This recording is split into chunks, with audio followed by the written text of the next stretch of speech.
Thank you all very much for joining us at our second online AGM.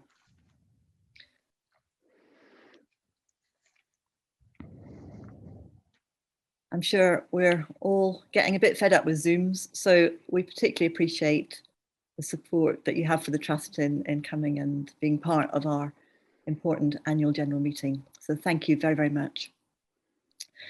Before we start, I'd like to ask Ruchir Shah, our Director of External Affairs, to run through a few housekeeping matters, including outlining the different ways in which you can interact with the meeting using this platform. Over to you, Ruchir. Thank you, Linda, and hello, everyone. Most importantly, I must draw your attention to the fact that the event is being recorded, and all participant cameras, as in if you're an attendee, are off, as this is a webinar. However, do be aware that if you submit a question through the question and answer facility, or if you comment in the chat, that your name and what you've written will be seen on the recording publicly, so just be aware of that.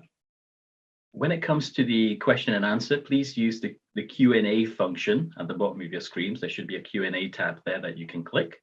Staff have been assigned as technical support today, so if you have any issues, please use the chat function to seek support. Please do also engage with and use the chat function for any comments and observations throughout the meeting. But we would ask you please not to post any links to any websites on there. Remember to use the Q&A functions for questions during the question and answer, as this will help Linda to chair the session effectively. So thank you very much, and back to Linda. Thank you, Ruchir, and thank you. We've got a very well attended session today, so thank you very much for your attendance.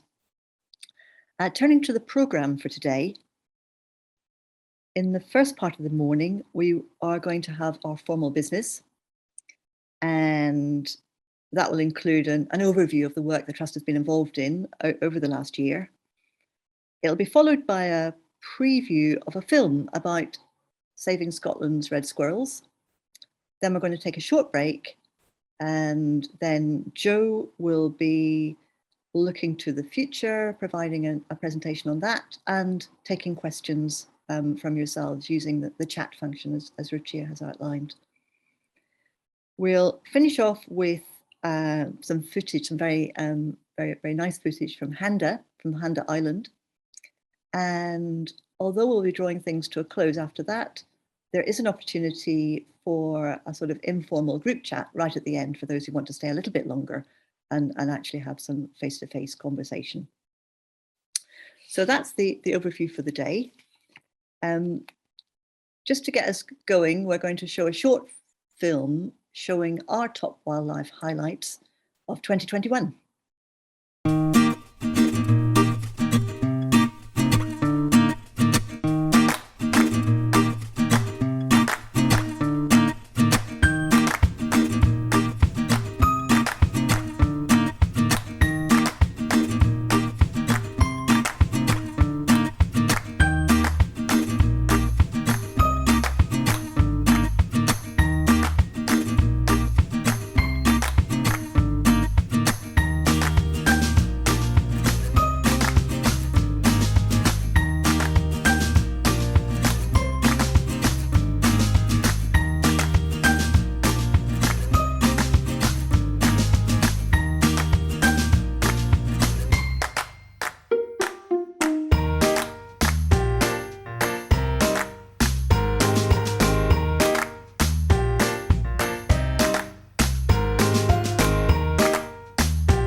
So I would like to formally welcome you to the 57th Annual General Meeting of the Scottish Wildlife Trust. This meeting provides you with the opportunity as members to scrutinise our business, to influence our governance, and to ask questions about the running of the charity. So formally, our first item is the agenda, is the apologies. We've received several and those have been noted. Thank you for those from members. We now formally turn our attention to the minutes of last year's AGM, which was held on the 12th of September, also online. That was our first experiment with this. You've all had the opportunity to access the draft minutes via the website. So does anyone want to put forward any corrections?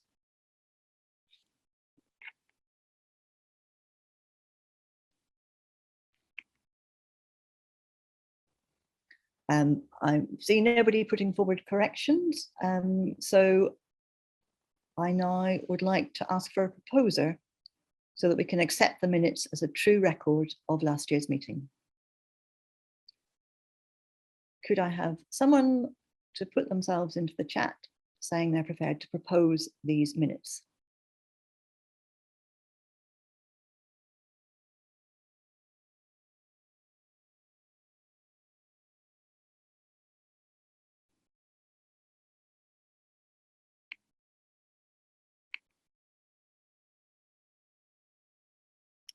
Not seeing anybody coming forward.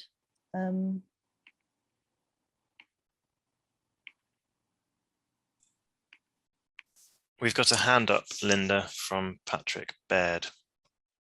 Right. Patrick Baird proposed accepting the minutes. Thank you for that, Patrick. And could we have a seconder, please?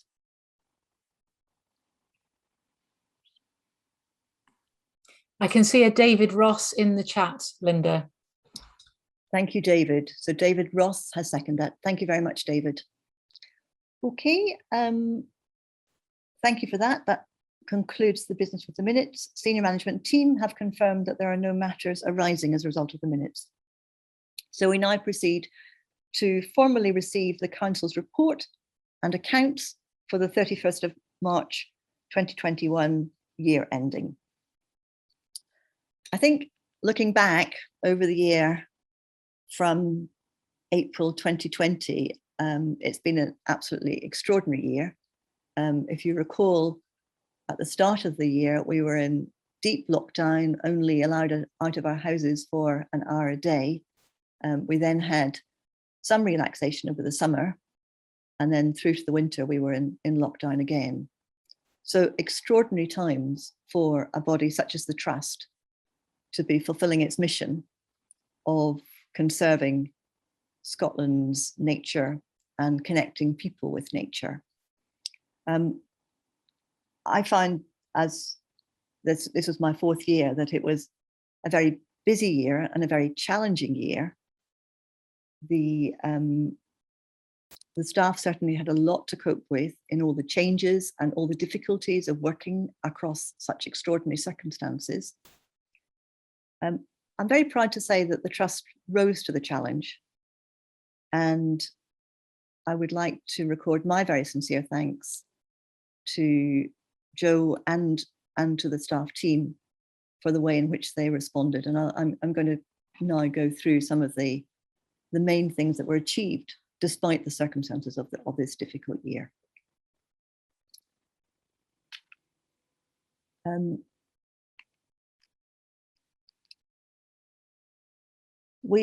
Despite the challenges, we certainly pushed to do as much work as we could, taking full account of the circumstances that applied. And we were able to do a lot of our work practically in the outdoors. We did a lot of work to improve access to our sites across Scotland, highlighting just one, the extraordinarily situated Posties Path in Coigach, which I have visited, and it's an extraordinary achievement to create a safe walking route in these landscapes. And we managed to do that during this year, which is very impressive. And that was a particularly important part of our overall work in the Clogach Ascent Living Landscape project, which is coming to an end. And we'll come on to some other parts of that work later. We've also focused on pollinators and focusing on one in particular. We grew the Irvine to Girvan nectar network, adding 7 new sites.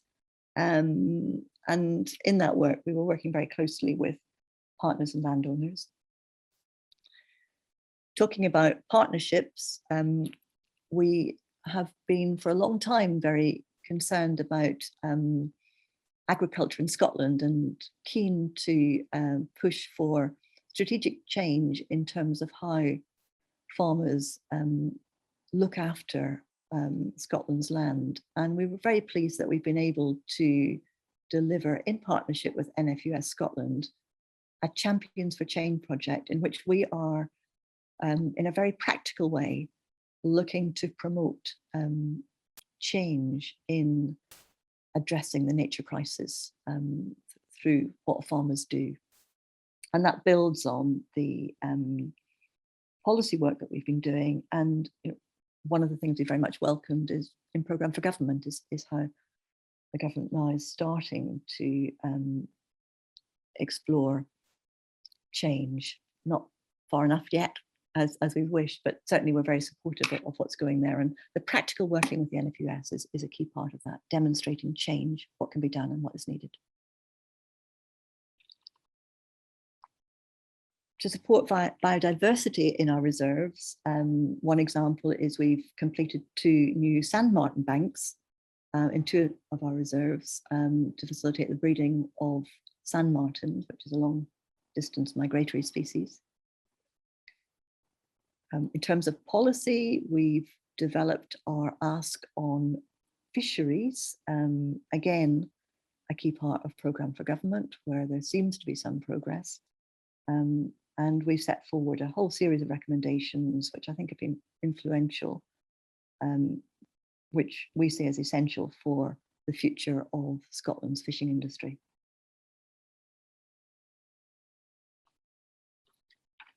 Another project that is part of our Clogach and Ascent Living Landscape project is the tree nursery. We have grown over 55,000 trees, and what's special about these trees is that they are grown from seeds that are gathered locally, and therefore they're much more successful. And when we say we've grown and sold these trees, these are to our partners. These are helping to restore the landscapes in the northwest of Scotland with high quality trees with a really strong prospect of success, retaining our native seed bank. We've also been actively sowing new wildflower meadows and improving public access in Ayrshire. And in Edinburgh, we finalised an ecological coherence plan, which is identifying opportunities. And as part of that, we've conducted 11 online workshops, working with 30 partner organisations.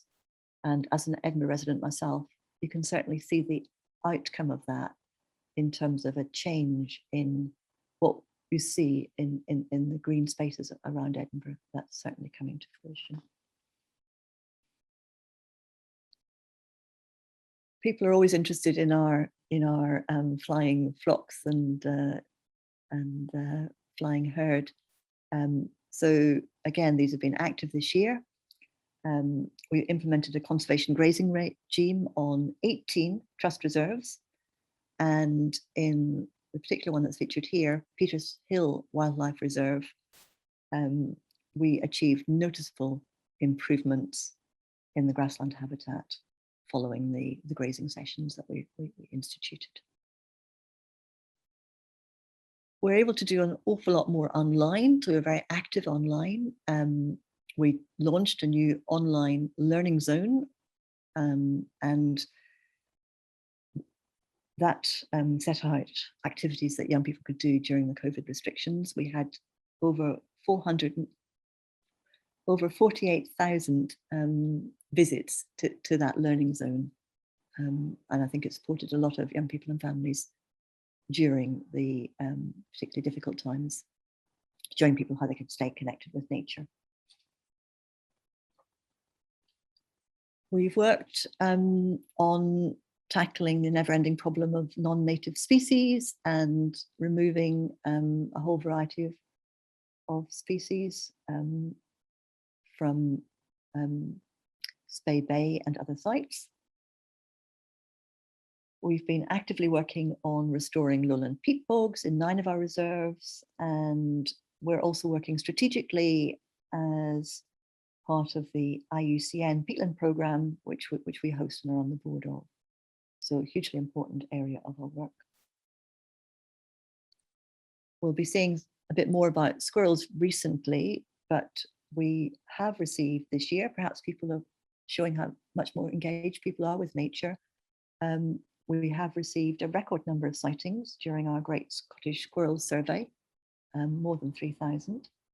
We've trained volunteers to verify squirrel sightings. We've seen red squirrels in places that they've not been seen for years, including Moffat Town Centre, and you might have seen a bit of media coverage on Aberdeen City, where we had a record number of red squirrels. We've continued to support our Young Leader programme, which has been a very successful way of drawing in a new generation of young adults into the work of the Trust. I'm very pleased that 2 of our young leaders who were elected onto council last year at the AGM, and have been very active members of council, which has been great to see, Emma Steele and Ali Lemon are here today, and congratulate them and all the young leaders who've been working to support our work, including a climate change event for young people, and very much promoting through sort of personal web events, promoting the Nature Recovery Plan.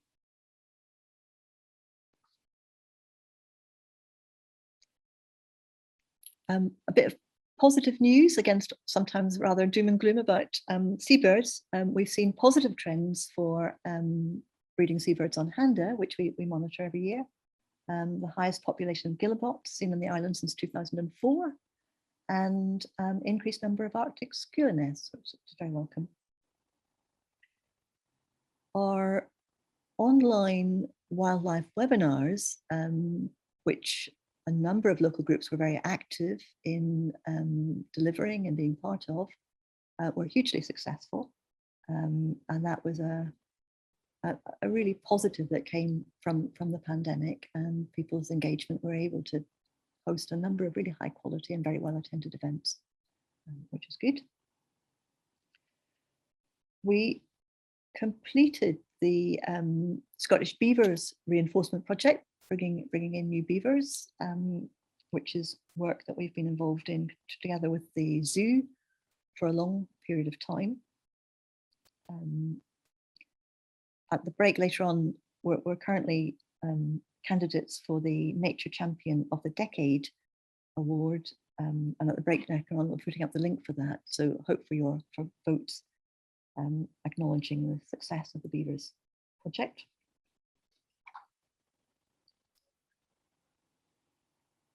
Turning to work with people, I mean, this was more challenging, but we have really worked hard to see how we can deliver the people-focused work that is at the heart of what we do despite the pandemic. So we adapted the Cumbernauld Living Landscape project, and we were able to use digital communication. We reached new audiences, and so much so that the National Lottery Heritage Fund saw our work in successfully reaching out to people during the pandemic as an exemplar of good practice, which was very welcome. We've also used the opportunity to build our online skills building, and I'll highlight one here, which is aimed at 16 to 24-year-olds in collaboration with Scottish Badgers, another successful project. We safely reopened our visitor centres when COVID restrictions allowed. We welcomed over 2,000 people to both the Montrose Basin and Loch of the Louth, and I know those reopenings were extremely welcome to give people a much needed opportunity to engage with wildlife at quite a challenging time. We facilitated over 1,600 days of work on wildlife reserves, enhancing employability for young nature conservationists. That was part of the European Voluntary Service Project. And quite early on in the year, we published a highly influential document entitled Route Map to 1 Billion, which was trying to set a new agenda, getting people to think big and to think differently. It was hugely influential in helping people to see, decision makers to see that different things were possible. And the legacy of that, I think we're still building on, and Joe will, I'm sure, come back to that later. We were very honoured to receive gifts of more than, well, £919,000 of legacy gifts. 11 supporters let us know that they had incorporated a gift to the trust in their will. And we've liaised with the executors of 25 estates.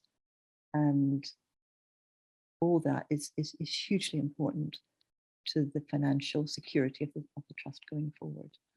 So we're extremely grateful for that. We've received, processed and sent thanks to more than 5,000 donations paid to us online or over the phone by text or check. We had 3 fundraising appeals, and we had quite genuinely a record-breaking response. The COVID response appeal in particular raised over £60,000.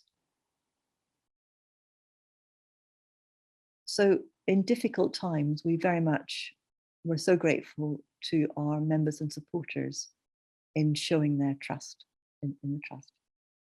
We also developed and launched an ongoing resilience fund to help us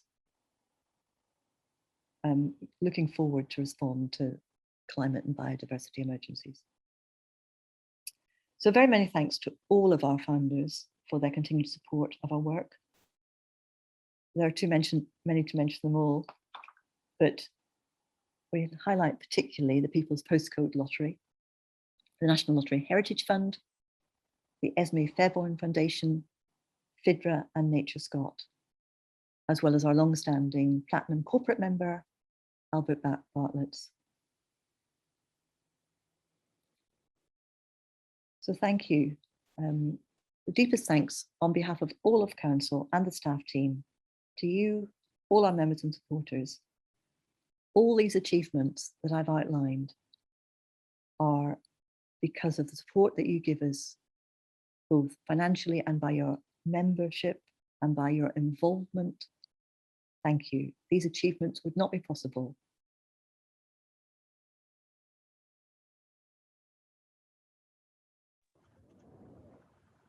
So having outlined what we've been able to do, and I'm sure you'll agree it was a very full year of activity despite the circumstances, I'm now going to invite Susan McKenzie to summarise and report on our financial position.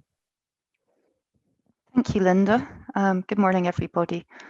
The financial results for the year ended 31st of March 2021. We entered the year with an approved budget, but we swiftly revised it as we recognised the uncertainty brought about as a result of the pandemic. This budget anticipated significant reductions in income, but the actual financial results are significantly stronger than those that were budgeted, due both to the response, robust response of funders, but also the generosity of our members and supporters. We also saw reduced expenditure during the year due to the impact of the pandemic on both our operations and project delivery.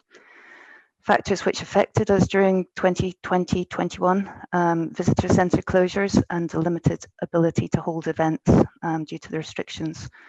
We also saw a drop in investment income as firms cut distributions. And we also saw a change in funding priorities by members. One of the most long-lasting impacts was our inability to recruit new members using face-to-face recruitment methods, and the impact of that cessation of face-to-face recruitment was less evident in the 2020-21 results, will have long-lasting effects for the future, and that's what we're seeing going into future years. And the sharper-eyed amongst you might have noticed the drop in memberships from 2020 to 21 that are noted through the annual accounts. And as the cumulative effect of this drop of memberships does impact on our engagement with individuals, but also upon income in subsequent years. And to ameliorate that situation, we as a team have been accelerating what were already existing plans within our our fundraising strategy to develop and diversify ways to engage with individuals with our work in terms of using digital technology. And we're continuing to develop that work. When we look at the results themselves in terms of income, we continue to be hugely, profoundly grateful for the support of our members through subscriptions and donations. We were also honoured this year to receive £920,000 in legacy income. Grant funders also continue to support the Trust, giving over 2.3 million in total. And we had a number of successful funding applications during the year. However, overall charity income dropped to 6.1 million from 7.2 million the previous year.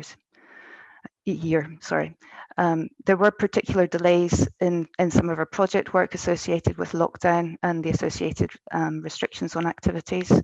Work was rescheduled wherever possible in year, but that wasn't always possible due to either ongoing restrictions, seasonality, or weather constraints. And activities continue to be actively managed, balancing the complex situation we're finding ourselves in. So that has impacted on our ability to spend and therefore our ability to draw down grant funding in certain projects. Restricted income therefore dropped from 3.5 million to 2.6 million in this financial year. And we continue to respect the wishes of all of the purposes specified by donors. And the projects continue to include, as you would have seen, Saving Scotland's Red Squirrels, the Coeconascent Living Landscape, Living Seas, Oceans of Value, and Creating Natural Connections in Cumbernauld, as well as many other restricted projects. We continue to shape succession planning for existing projects, but also to develop new ways to achieve our longer term ambitions and aspirations and the Trust's vision in the future. And that will be articulated through Strategy 2030 as it becomes approved.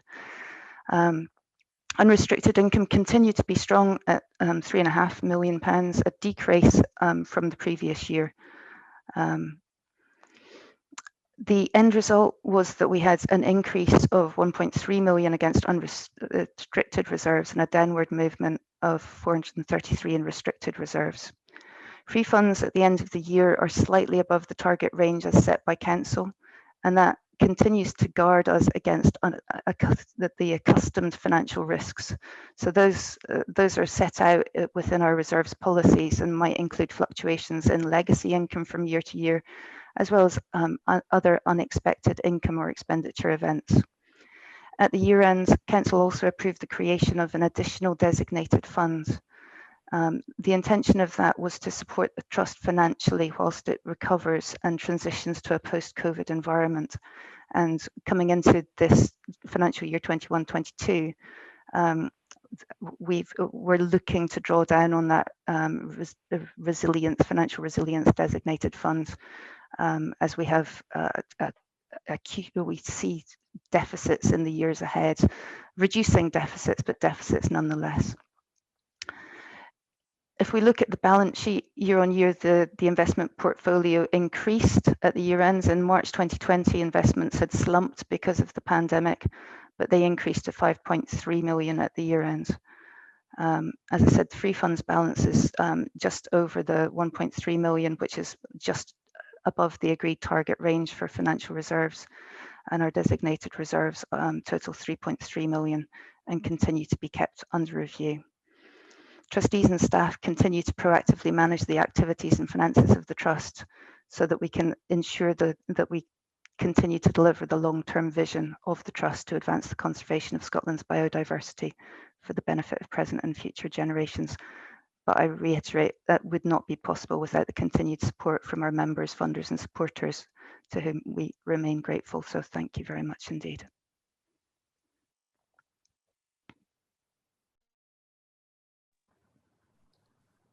So thank you, Susan. As you've heard, these are challenging times, but the Trust is weathering the storm. But we do need to maintain vigilance and manage our affairs carefully, particularly faced with the sorts of challenges around membership looking forward, and the wider challenges on revenue in society as a whole that will affect us in the years to come. So we are continuing to manage the situation carefully, and I'm very grateful for the support of Susan and her team and our finance committee in ensuring that we are managing things very carefully. Turning to the formal item which comes next, which is the need to appoint new auditors. We've had RSM as our auditors for 4 years, and they provided a comprehensive audit finding report to the committee and subsequently to council, which went smoothly and there was no cause for concern. But it was agreed that this year the external audit would be put out to tender, and after a competitive process, Cheyenne and Tate were appointed as the Trust's auditors. This needs to be formally put to the AGM. So Council is therefore proposing to this meeting the appointment of Cheyenne and Tate. As before, what I need is a formal proposer for the appointment. If you could use the chat, if possible. And I will also need a seconder, so if a second person could.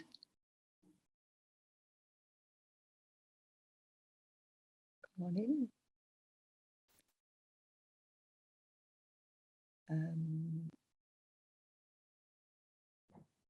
So David Ross has formally proposed, and Audie, I don't know who Audie is. Audie, could Audie put their second name? Theo Audie. Hi, Theo. Thank you very much for that. So proposed by David Ross and seconded by Theo Audie. Thank you.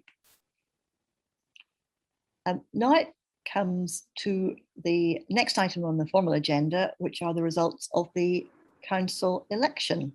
Linda, sorry, David's just said that he didn't propose that. I think that was an earlier message, perhaps in the chat. So we still need a proposer for the auditors. Sorry, David.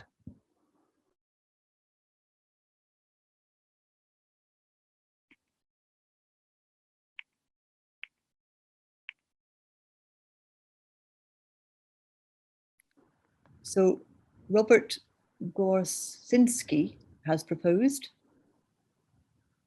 Sorry, Bob Gorsinski has proposed. And can we have Theo Audie as seconder, who I think did second it? Good. Thank you. So that takes us on to the results of the council elections. And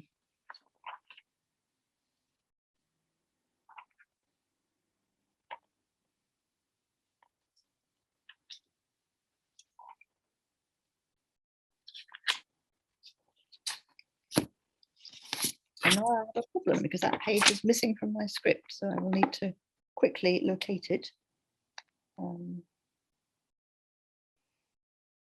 So Sorry about this slight delay.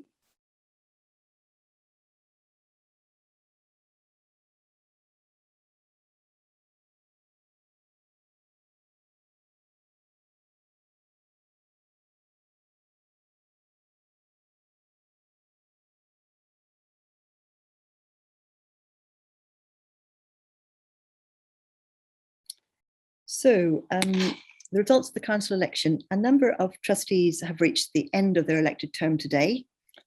And they are Karen Chambers, Kenny Taylor, Derek Irvine, Nikki Munro, Karen McKellar. She is one of our co-opted trustees, and all of them are standing down today.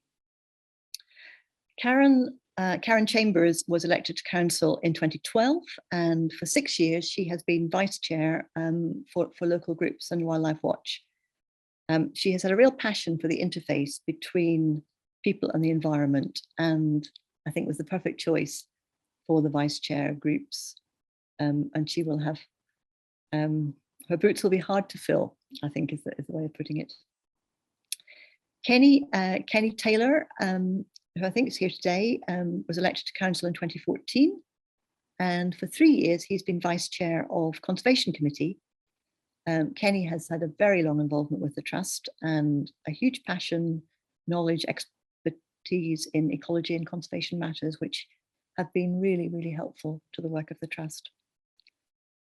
Nikki Munro was elected in 2015, and she has been convener most recently of the Nominations Committee, which looks after the governance matters and the senior appointments.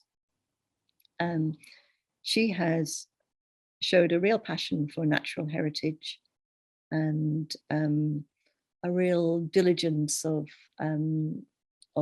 effort in her detailed involvement in finance and governance matters, which has been very, very welcome and much needed. Derek Irving was elected in 2014.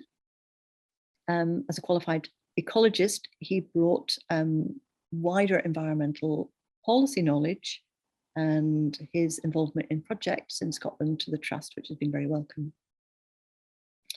And finally, Karen McKellar, she was co-opted in 2018 because of her knowledge of investment management. She's been extremely diligent in ensuring that our investments are well managed and has been a much valued member of Council on the Finance and Audit Committee. All of them have given huge input and support and provided constructive challenge, and they will be missed by staff and trustees. And we thank them all for their valuable service and wish them every future success and happiness.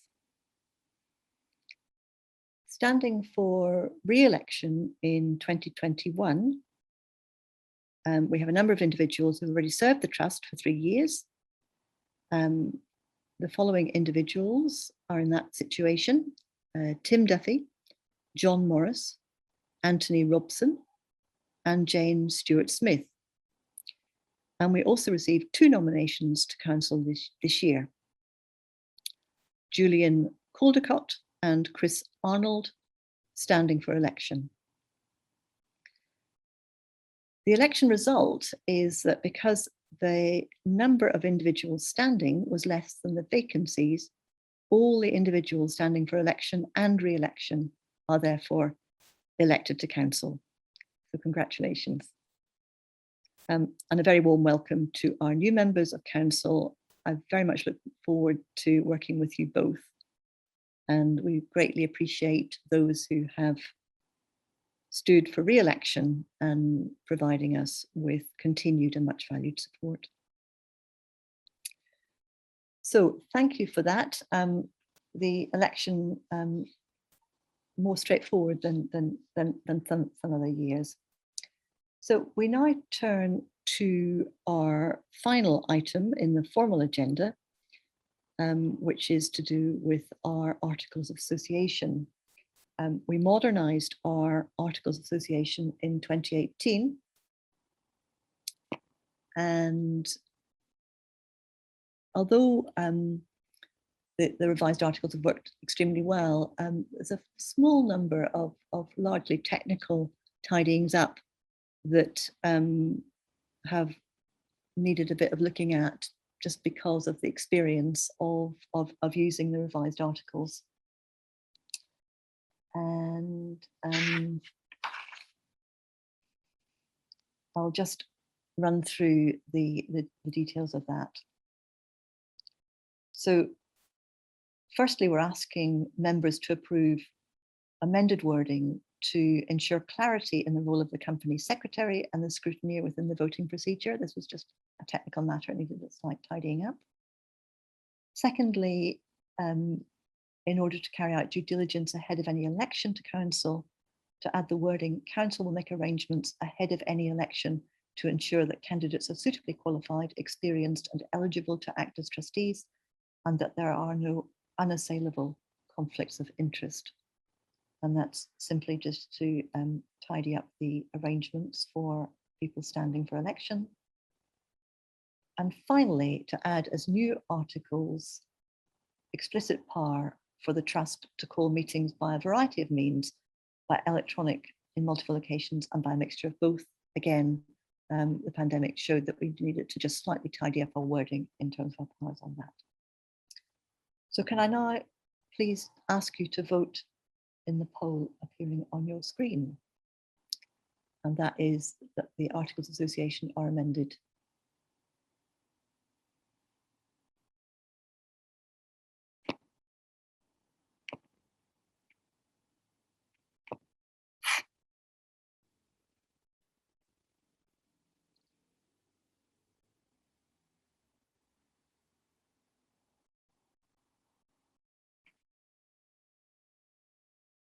So how do we see the results of the poll?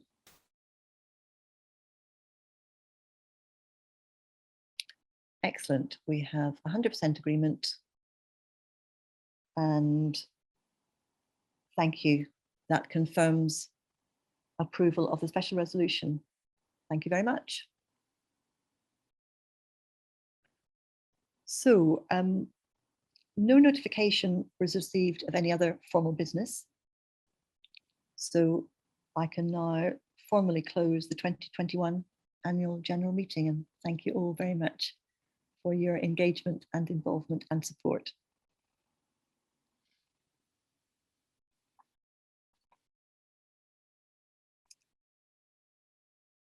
Now, what we're going to do is we're going to move to the slightly more informal part of the meeting. We're going to start by showing a short video clip of about 5 minutes. And that will be followed by a short comfort break. So the time is now 10 to 11. What we'll do is we'll show the video and then we'll meet back at 10 past 11, which gives you time to watch the film, make yourself a cup of tea or whatever you need to do, and be back at 10 past 11. And at that time, Joe is going to set forward some thoughts and ideas about the way ahead and provide an opportunity for questions about the work of the Trust. So hope to see you all back for what promises to be an interesting session. But first, Saving Scotland's Red Squirrels. At the heart of Scotland lies some of the last remaining UK strongholds of an iconic mammal, the red squirrel. Once widespread throughout the UK, red squirrels have faced a drastic decline since the arrival of the non-native grey squirrel. A partnership project led by the Scottish Wildlife Trust called Saving Scotland's Red Squirrels has been inspiring landowners and volunteers alike to take action. From the Solway forests of Dumfries and Galloway to the city parks of North East Scotland, in areas where red squirrels are most under threat, local communities have been coming together to safeguard this special native species for the future. These are the people saving Scotland's red squirrels. My name's Catherine and I've been volunteering since November 2017 doing community engagement and I've done 2 seasons of spring feeder box surveys here and at another site. Since I've been here, I think there's only ever been red squirrel hares. There's never been any grey squirrels found, and last year particularly, there was a spike in red squirrel sightings.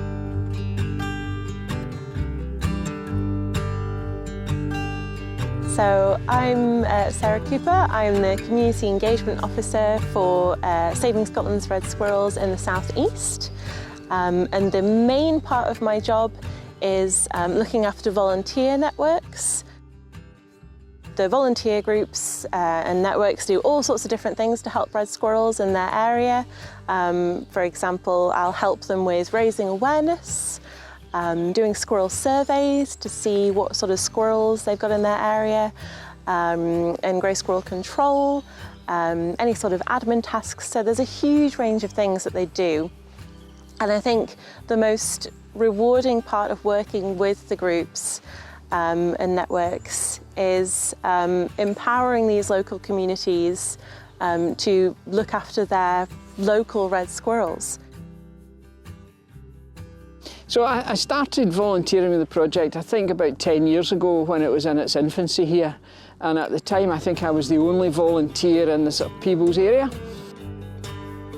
There's a group of volunteers now in Peebles who are become involved in that, so I'm not a lone voice anymore. There's a good group of volunteers who are now doing these kind of things, which is great to see. A lot of new, enthusiastic people involved.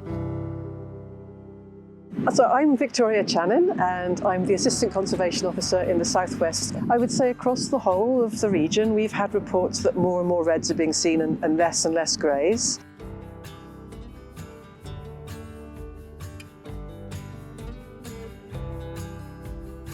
And we are delighted to say that starting really in the autumn of last year, we started getting reports of people seeing red squirrels in their gardens on the bird feeders again, and it has just kept on going.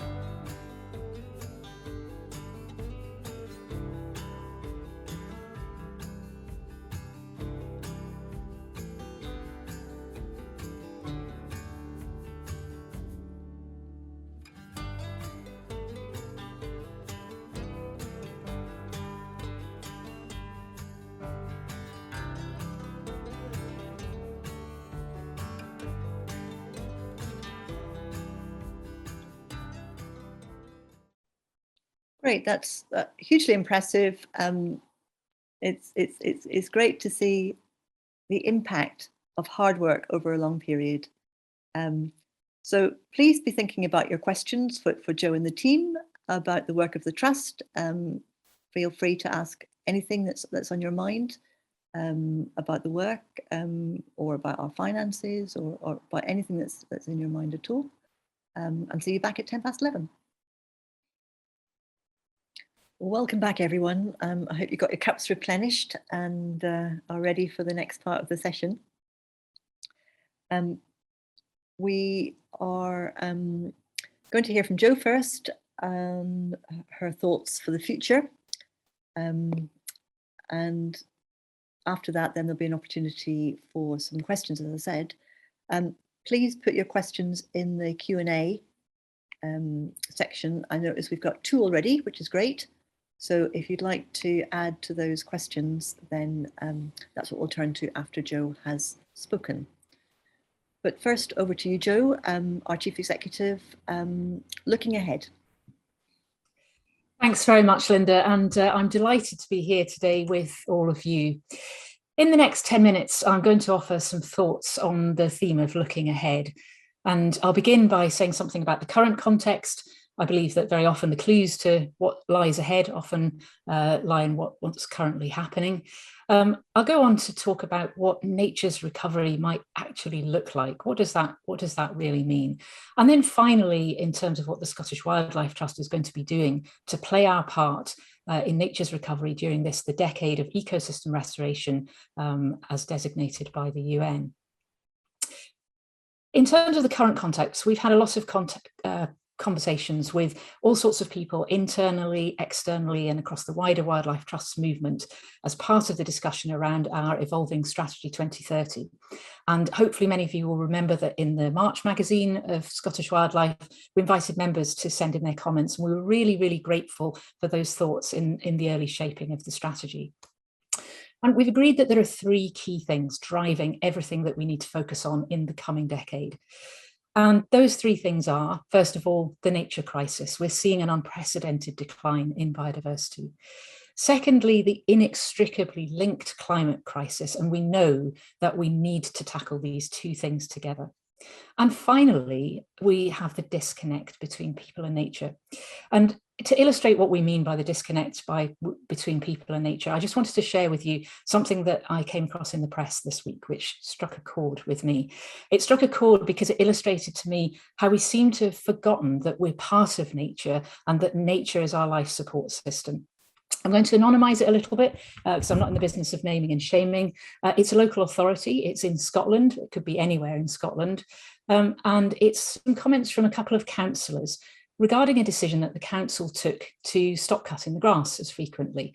Now, this is a great idea because they can save money and it can help biodiversity. But not everybody in the local area was happy about this, and they received some complaints. And one of those complaints was that it's not looking neat enough, and in fact, somebody thought it was starting to look like Jurassic Park.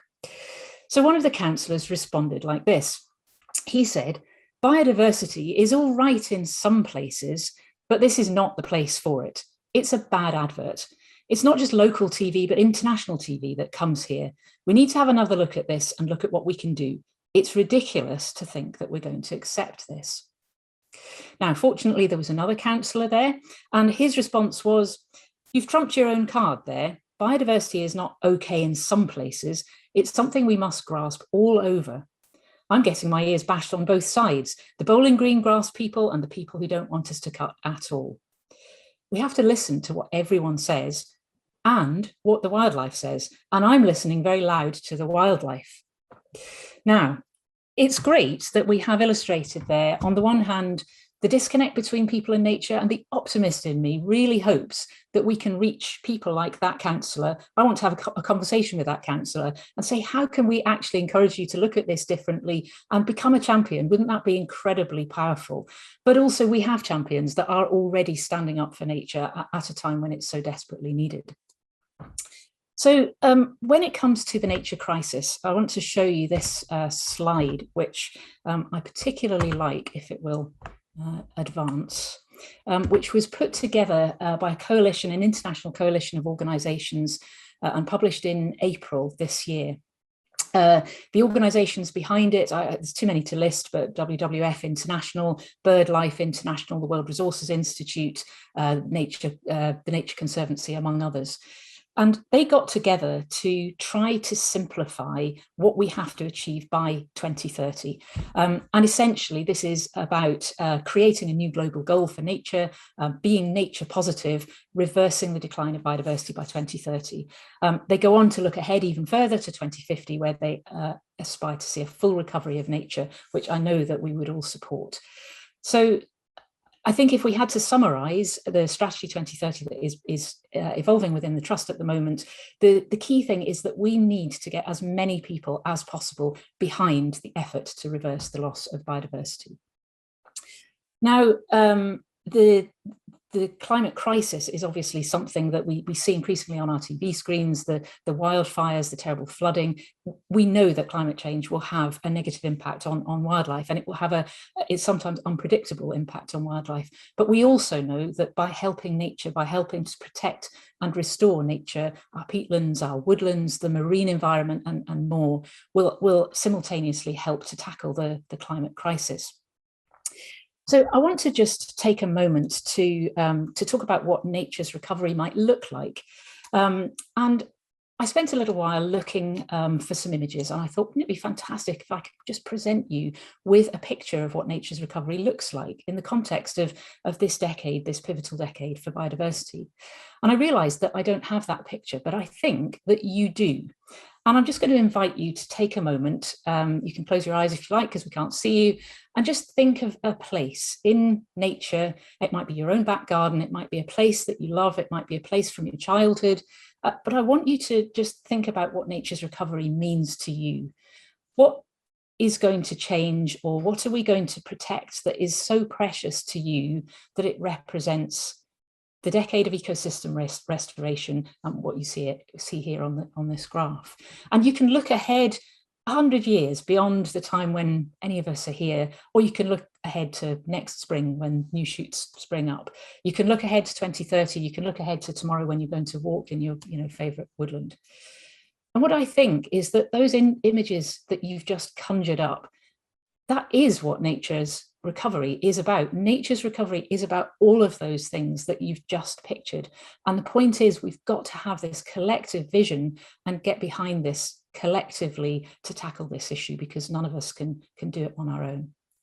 So there are 4 themes that have emerged in our Strategy 2030 discussions that I'm going to share with you. And you'll see when we publish the document, which has yet to be finalised and approved by trustees, but you'll see the goals, you'll see how we'll achieve them, you'll see what we'll prioritise, you'll see how we plan to work out whether we're succeeding.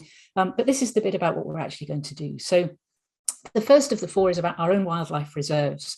And the key thing here is that they're safeguarding wildlife already as havens for wildlife, but we want to do even more to demonstrate through our reserves that nature's recovery is possible. And we know that that's possible. We want people to see that and understand it better, and to understand the key pressures on biodiversity, and where better to start than our own reserves to showcase that. We've got a huge variety of reserves. I mean, the variety of habitats across the whole of Scotland, and I know many of you are engaged in helping actively at some of our reserves, and that will remain incredibly important. Now, of course, when we think beyond the boundary of our reserves, as we have done for many years, we're thinking about landscape scale change. And we're going to prioritise our living landscapes and our living seas and our riverwoods programmes. So living landscapes, as Linda mentioned, the Coach and Assynt living landscape before. This is another picture from our tree nursery in Little Assynt. And the currently funded phase is coming to an end, but that's very much a long-term vision. In fact, we have a shared vision for 2050 for our Coach and Assynt living landscape, which, by the way, is one of Europe's largest landscape scale ecological restoration projects. And it stretches over an area of more than 60,000 hectares in the northwest of Scotland. We've also got Edinburgh, we've got Cumbernauld, and in our embryonic Riverwoods initiative, we're taking that to a whole Scotland-wide level, and it's about a healthy network of riparian woodland and healthy river systems. So the third of the 4 areas is about mobilising communities and building skills. And we want to provide opportunities for people to connect with each other even more, to utilise the skills and the knowledge that they've already got, but to learn new ones and to come together. And we know that the evidence tells us that social change that happens among other people, is particularly powerful. So we're looking for the multiplier effects. How can we inspire and catalyse change? Not doing everything ourselves, we know that that's not possible, but what's the role that we can do to build networks and help people understand the issues and use their skills? There's so many exciting things in that area. And finally, of course, this is not all just about individual action at an individual level. We absolutely need government leadership. So one of our goals is about the role that Scotland should be playing as a leader in the decade of ecosystem restoration. And so we want to work with others, people like Scottish Environment Link and WWF, RSPB, with whom we put together our nature recovery plan, to inspire and engage decision makers to make sure that we realise the benefits of what we need to achieve in the next 10 years. And we know, for example, that nature targets have just been committed to in the new cooperation agreement between the SNP and the Greens. So we need that to happen in a meaningful way so that biodiversity can finally have parity with climate change, and we can properly tackle these two things together. I'm just going to finish with the words of Antonio Guterres. I particularly like this quote, that making peace with nature is the defining task of the 21st century. And I think it's really significant that the United Nations has recognised that if we don't restore ecosystems in this crucial decade, we won't be able to achieve any of the sustainable development goals. And that's because nature really does underpin everything else, and everything really is connected. And that's our role, to help people understand that that's the case. So thank you very much for listening to those brief thoughts. I'm very happy to take any questions from people, and the other members of the senior management team are here. Sadly, Sarah, our Director of Conservation, has had to send her apologies today because she's unwell. But I'd like to just finish in the words of the council: let's listen loud to the wildlife. Thank you very much. Thank you, Jo. You certainly be clear to all that the Trust has an ambitious agenda going forward, and we're committed in the new strategy that Jo mentioned, that members have been hugely involved in helping shape, to have that big picture, long-term thinking, making sure that we and Scotland contribute to these global challenges, and that we're a big part of that. Turning to questions, we've got a panel of the senior management team from the Trust: Susan McKenzie from Finance, Ruchia Shah from Public Affairs. Ruchia, have I got your title right? External Affairs. Sorry? External Affairs. External Affairs, sorry. And Jo. We have a couple of questions already, so maybe we'll kick off with those. Jo's also asked for comments and questions on her presentation and her direction, which she set forward so convincingly. But can we turn first to, well, we've got a couple of questions from Christine Johnson from Berwickshire. There's one specific one about what local group members can be involved in. Perhaps is that for you yourself, Ruchia? Can you respond to that question?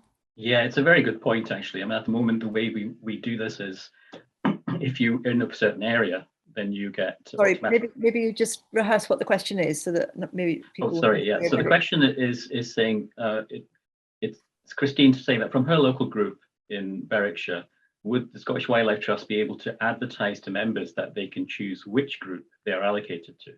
And this allocation is made by postcode district, but this does not always lead to a member hearing about the most appropriate local group. And I think the essence of this is that basically the way it works is, if you become a member, then if you're in a particular area, then you're connected with that local group.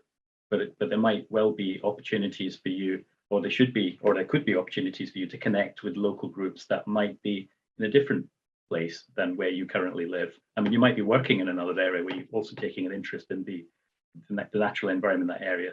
So it's a well-made point. And at the moment, the way we've organized it is you get allocated based on where you're based.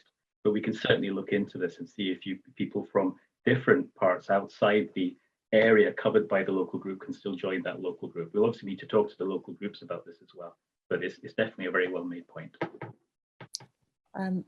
Thank you, Christine. That's an absolutely excellent question, and really, really helpful to have some of the implications of decisions pointed out like that. So thank you. And Ruchia is committed to having a look at that and see what we can do.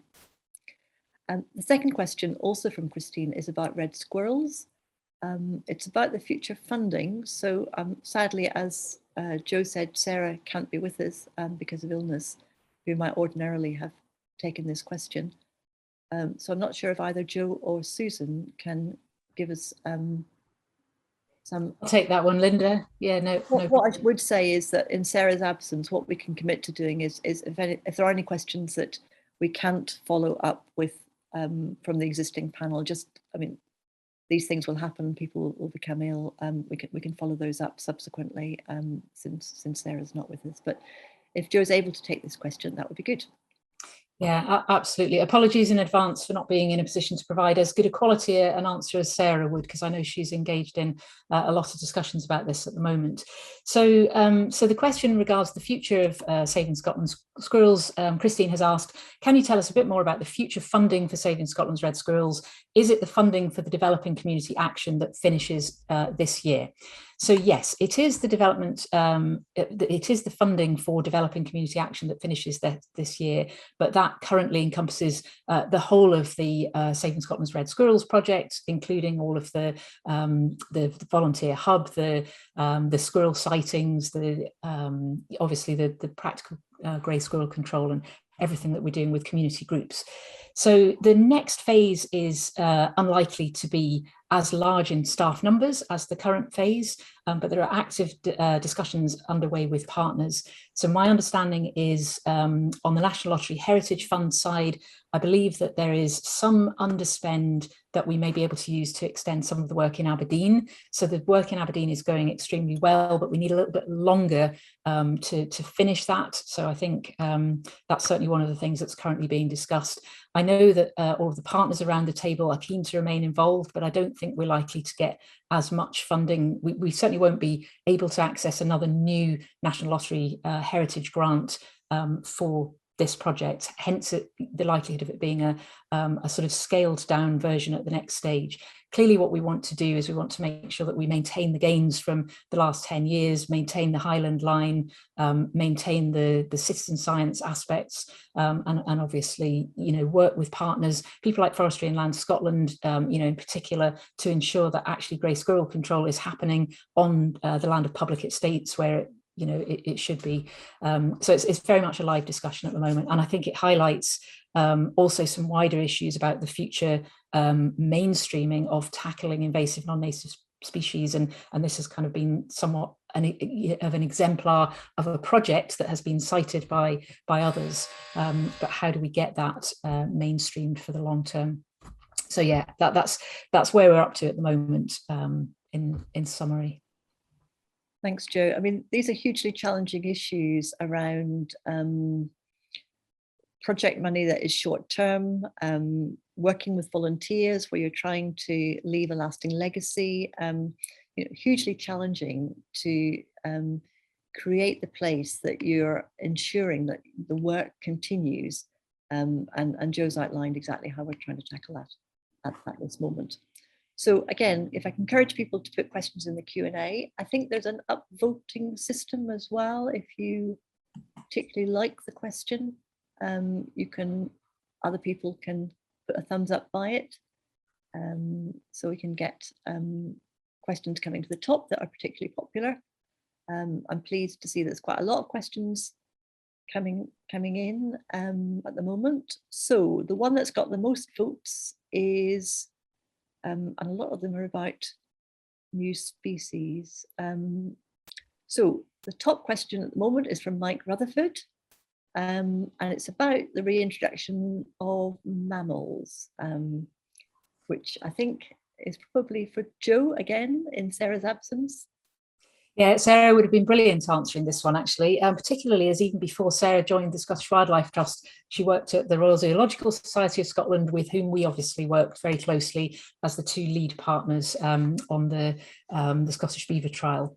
So the position that we're in now is, I mean, we would love to see the return of lynx, and we've been saying that for some time, but we're always very clear that we wanted to complete our beaver work before we turned our attention to lynx.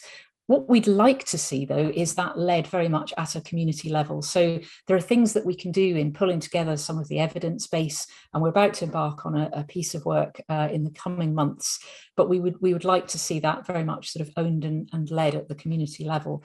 And where beavers are concerned, now that they have protected species status, the priority is really to make sure we've got a proper Scotland-wide strategy, that we're thinking about translocations into wider areas so that the population can expand. Again, we've made a couple of gains recently in our advocacy work, so it's starting to look even more positive that they will be able to expand to wider parts of Scotland. So I think less hands-on and more community-led, but I think the pivotal role that the Scottish Wildlife Trust played in that Scottish beaver trial, which was the first ever UK reintroduction of a mammal carried out on as a part of a proper scientific trial, I think that's kind of helped open people's eyes to what's possible. It's probably the best way of putting it. Good, thanks for that, Jo. A question from Joy from Ayr that's had a lot of upvotes. I think this question is for Ruchia. asking about, I suppose, our whole approach to webinars and online. Specifically, she's asking about people attending. I think we've got 56 participants at the moment on this year's. And I think there's actually a difference between alternate years, because we tend to have sort of lower key AGMs followed by larger events on an alternating basis. So 1 year comparisons aren't necessarily completely valid. But Ruchia, are you able to take this question from Joy? Sure, yeah. I mean, I'll ask Nick to put a direct answer in the comments in terms of how many were at the AGM last year. But because we're doing these online, it's quite easy to measure the reach and engagement just through the numbers and the kind of where people are joining from and so on. In terms of the local meetings, we have, I think, as was mentioned in the presentation earlier, we've had a very successful run of local group talks. And I think that's what's really drawn people in. So for example, in a couple of them, we had up to 700 people joining at the same time. So you know, it's been fairly successful in that sense by any measure.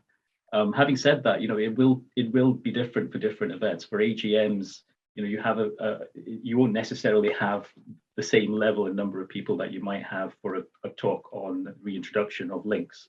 So we just need to be aware of that. But in terms of measuring it and evaluating the effectiveness, two things. One is the numbers that are attending, and secondly is the comments that we have received after these events, which have largely been very positive. And some people have said that some people have said they prefer to engage this way because they don't have to travel to the venue all the time, and all the reasons that travel can create that we're aware of. So I think it works alongside the normal ways in which we might engage people, but it's definitely not a poor version of engaging. So I would offer that, but we will certainly post in the comment how many people attended at the last AGM. I think it's interesting that everyone is adapting to the new normal and working out what that is. And it probably doesn't mean going back to how things were before. And certainly the fact that we're able to use Zoom and Teams as so much part of our normal work in a very dispersed organisation, where we're very, very keen to have involvement from folk right across Scotland, and the fact that we can do that so quickly is brilliant.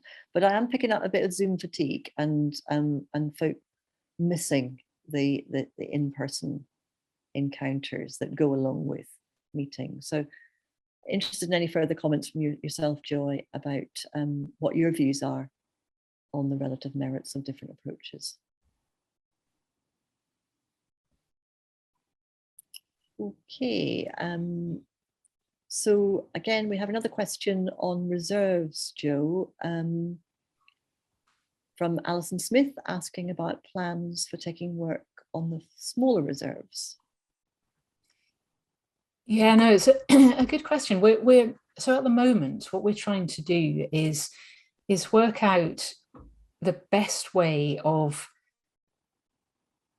understanding possibilities around reserves if we, you know, put them into categories such as, you know, there are some our three largest reserves, for example, are probably more suitable for large-scale ecological restoration, sometimes rewilding. Other reserves are probably more important for public engagement. Some are particularly important for, you know, delivering nature-based solutions. So it links really closely with our strategy for mobilising communities, because we know that our reserves around Scotland are incredibly important to members, and how we manage those smaller reserves, I think, will hopefully engage. It will hopefully involve communities more. I don't have a ready-made sort of detailed plan, but I can tell you it's a very live discussion at the moment.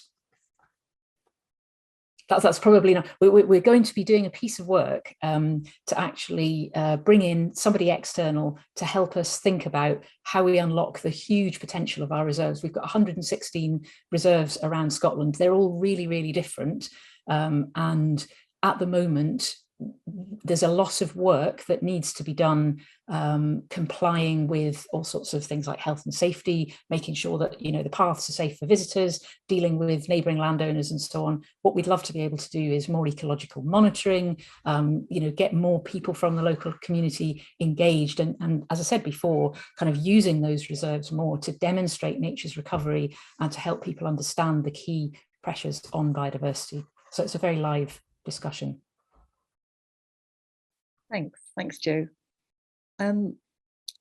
Next question is from Vanessa Hellhad and Kenny, our outgoing council member, asking about the future of beaver expansion in Scotland, which is a very vexed topic.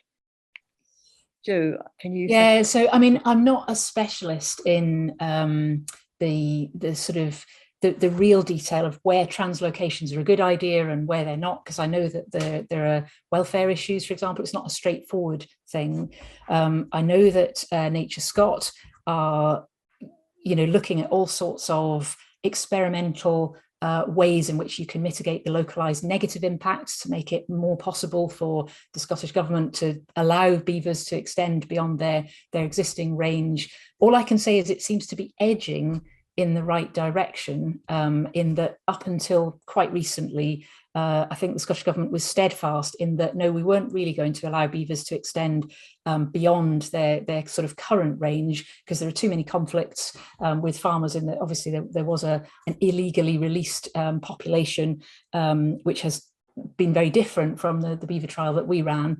There is now a much more sort of cohesive overall strategic approach to beavers in Scotland, which is a good thing, and we've obviously been very actively engaged in that. So yeah, we would like to see beavers expanding across the whole of Scotland, and we hope the door might be opening for that to become allowable in Scottish Government policy. Great. I'm a little bit concerned that Susan might be feeling left out because she hasn't had a question aimed at her. So I'm going to take chair's privilege and ask Susan. There was a Sunday Times article at the weekend aimed at a number of charities, in which it was suggesting that charities shouldn't be taking government money while they had reserves. It was a rather naive article, and I think there have been similar articles in August in previous years. But do you want to say a little bit about that, both from the point of view of the Wildlife Trust and the general case that was being made against charities? Thanks, Linda. So the council considers its reserves policy carefully every year. It's considered as part of the budget consideration, and at that stage we look very closely at what the financial risks to the trust are, and sets a target range of free reserves. And then our current financial positions taken into consideration when we're looking at our free reserves. The trust at the moment, as I said in my speech, is just at the top level. We've been very fortunate in previous years in terms of results. So we're sitting within the range that council set.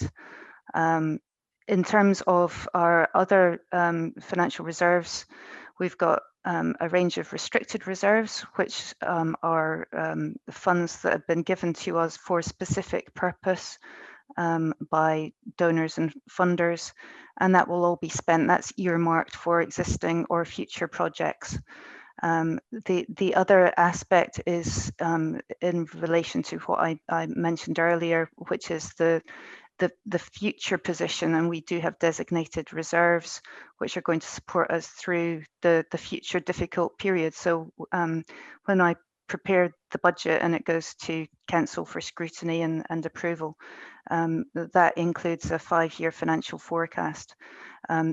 This year, because of the financial position in relation to the falling membership, because of our inability to do face-to-face recruitment, we're seeing that the cumulative position financially it has made us incur deficits, and that's certainly what we're seeing this year is financial deficits, which are gradually decreasing over the period of the financial forecast. But there's still, ongoing uncertainty about how that will resolve itself. The management team is actively managing the financial position. We're actively developing diversification of income generation, member recruitment, engagement. But so we can never be complacent about that. But we certainly are not in the position where we're holding too much money. There's lots that we could be spending money on, and we're not in a position to be able to do that because of our financial position.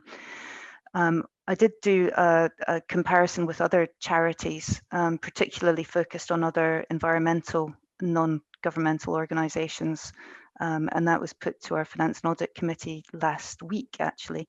And it showed that we were not out of kilter with other ENGOs.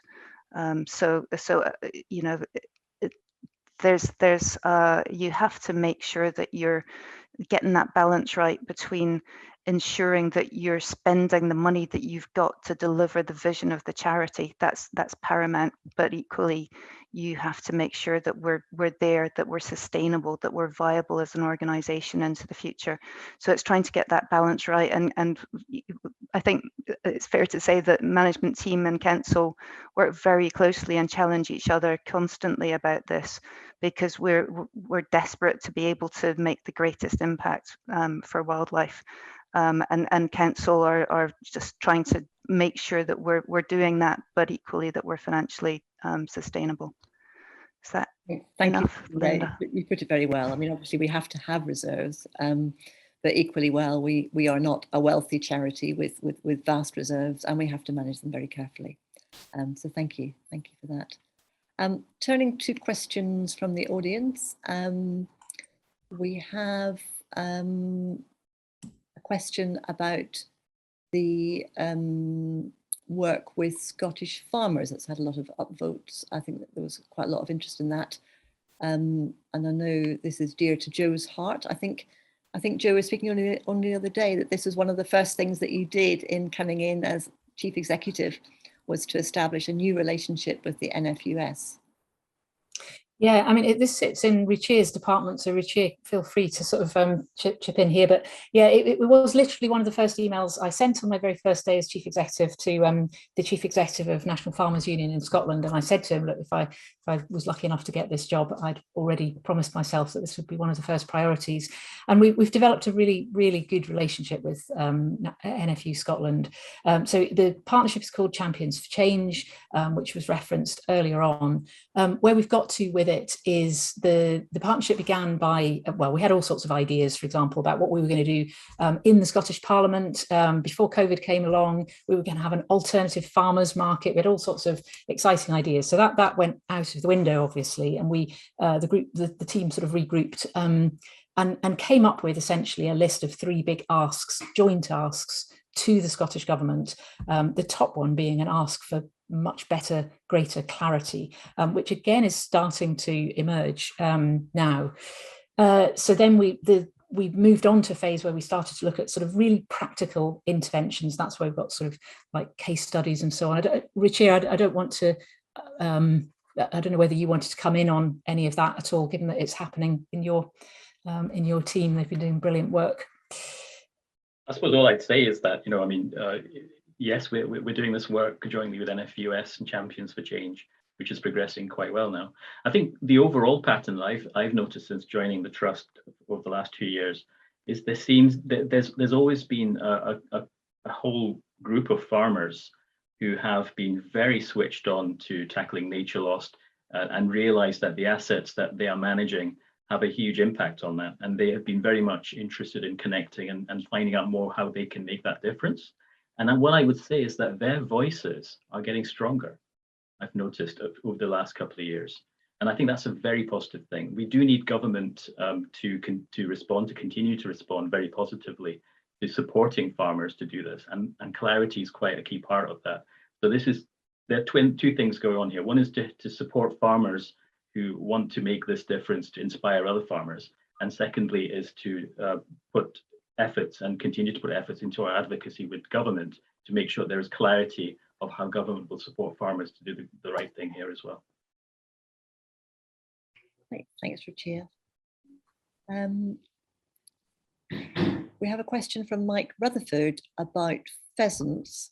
Again, one as much for Sarah as anyone else. A very vexed question at the moment. I don't know if that's one that you're able to take, Joe, or if we maybe need to give an answer to it. Yeah, so, it's not really one that I'm cited on any recent discussions having taken place about, but we can certainly take that away and look at that after this meeting. Absolutely. But thank you, an excellent question and well worth drawing to this meeting's attention.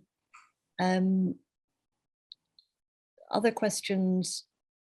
Driven grouse moors. Roger Hissett has asked that question. Again, Joe, are you able to put out our formal position? Yeah, I mean, Roger is right. So Roger has, oh, hang on, his question's disappeared. Here we are. So Roger says, what is the Trust's view on driven grouse moors? It's very harmful to biodiversity, causes loss of soil carbon due to manure burn and can harm water supplies. So Roger's obviously right about the harm caused to biodiversity. But, as a general principle, the Trust tends to work with people rather than against people. So we're not in the camp where we're calling for a ban. But we obviously want to see much better management practices. And so, I mean, engaging through, engaging with the landowning community through groups such as Scottish Land and Estates, I think they're keen to work with us to better define what good looks like. So that's, again, a live discussion with our policy team. Thank you for that. And finally, I think our last question is from Julian Caldicott, our new council member. Welcome, Julian, and thank you for the question. I think he's relating back to your talk, Joe. He's asking us about what people imagine peace in nature would look like and whether it's worth doing a little bit more work on what the view is of our membership. And maybe that's something for our group chat later on that we can come back to. I suppose we might be a little bit intrigued by what your vision is. You asked us to conjure up in our minds. I wonder what your vision is. Yeah, I had so many things that came to mind. So many things that came to mind. I won't try and summarize them here. But I think I'll tell you something that surprised me earlier this week in relation to the Antonio Guterres quote. So I put that quote up and I was talking to, gave a keynote at a conference, and the feedback was positive, but one person objected to this quote actually in the chat, and they said, I really don't like the idea of talking about making peace with nature because we're not at war, which made me reflect, because to me that's a very powerful quote, but it made me reflect on the fact that everybody comes to these things from a different perspective. I love that suggestion of going to members and asking them. We might be able to build it into our next members survey, because we do survey members from time to time. And I think that kind of conversation, well, there's other ways we could probably facilitate that conversation, in fact, rather than waiting until the next members survey. Oh, thank you, Joe. I'm thinking back to my own image. I have an image in my head that when you look out the window, there's always a bird of prey there. I would love that to be how Scotland was, but yeah. No, that's lovely, Linda. Next time I do it, I will make sure I actually do the exercise myself. I was more worried about my timings and what I was about to say next, so I didn't actually picture my vision while I was doing my talk. So I don't know if Ruchia and Susan would like to put on the spot for their visions. That's Susan's view out of the window. Right. Happy to chip in on this. Just to add, the only thing I'll add to what Joe has already said is that we have already started this, because we're in a period where we're working up towards COP26, the big climate conference. We're also in a period where we're starting in October on the next 10 years of biodiversity through the COP15 process, which will conclude in May. Now, what all of this means is that this is a really good time to kind of set out our visions collectively as society on what it means to be making peace with nature. And we have made a start on this with young people, which is led by our young leaders. And a number of our young leaders are in the meeting, and they might want to contribute on the chat on this. But the young leaders have been leading on an initiative called the Young Youth Assemblies for Nature, which is working right across the wildlife trust movement across the UK, not just in Scotland, but is led by the Scotland's young leaders that are hosted by the Scottish Wildlife Trust. And they're coming up with their vision on what needs to happen and what it means to them to really kind of start to tackle the nature crisis in tandem with the climate emergency. So that conversation's already started, and it has started with young people, led by young people. Excellent. Thank you, Ruchir. So that is a superbly positive note upon which to finish.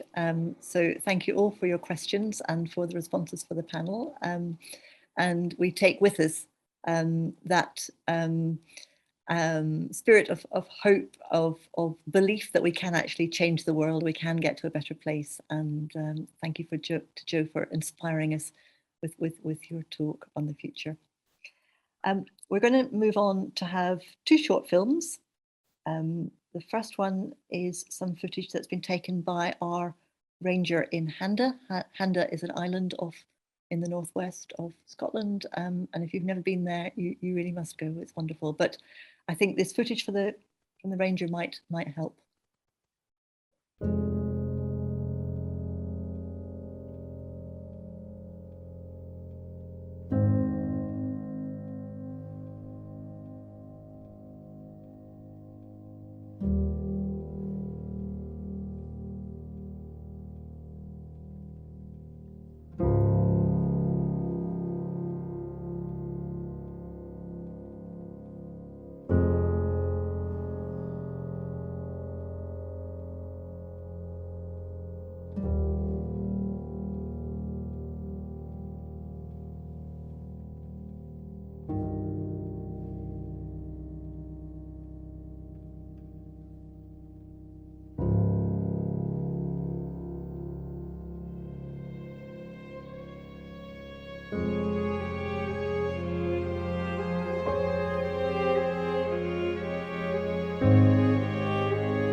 Well, that was beautiful, and thank you to our hand arranger for the wonderful footage. So we're just going to finish up with a last short film, which is footage taken from Montrose Basin, which will bring the AGM to a close. A big thank you to Joe and the team for all your work, and for all the technical folk who've ensured that it's gone very, very smoothly. So a big thank you to everyone for making today possible, and to all participants for the support that you've given and being here and giving up a precious Saturday morning. Very much appreciated. Once the Montrose Basin footage is finished, as I said at the outset, there is an opportunity for some informal chat, and that's real chat, I think, in people speaking to each other, not just typing things in. If you want to stay on for that, which you're very welcome to do, it will last for about 30 minutes, and you just click on the link in the group chat, which will appear once the Montrose Basin footage has finished. And that takes you to a new registration page. You have to enter your details, and then we see you from that point. So very pleased to have you staying on for a chat if you wish, or equally well, once this film is finished. Thank you and goodbye.